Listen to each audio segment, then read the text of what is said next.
this idea, and if you will, I'm going to give you the 6 most common reasons that our clients experience intense emotions. But Yes. the number one for us is, you hurt me. Which is you have violated my boundaries. You've violated my space. You've hurt my feelings. You've caused me to not trust you. Yes, you go. And therefore, they're going to respond in some physical way, some emotional way, because they feel like you violated them. Number 2, you hurt someone I love. Right, which is another violation of my boundaries. But in this case, I've extended my boundaries to people around me that I believe are important. And so when you don't treat my child well, for example, let's suppose you're dating my daughter, and I perceive that you're not treating her the way she should be treated, I'll be upset with you for not treating my daughter the way I want her to be treated. And I'm sure that you've experienced this. Sometimes you find yourself angry at a person that you've never met, but you heard the story of what they did to someone you know. And so now you're angry at them, but you really don't know that person. So that was number 2. You hurt someone you love. That you hurt someone that I love. That's right. Number 3, you don't listen to how I feel.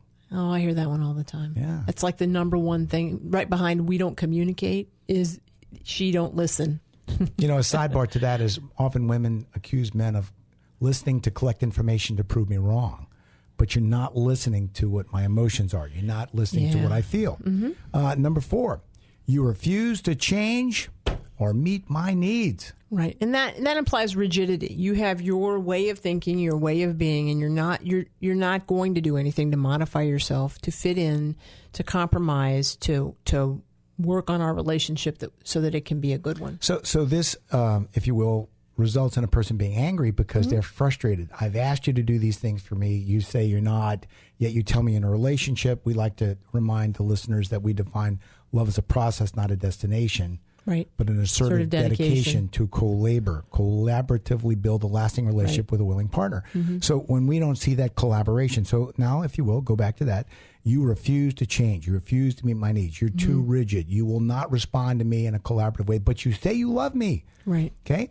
Number 5, you tried to change. You promised me you would change to my expectations, but now I've realized it's not possible.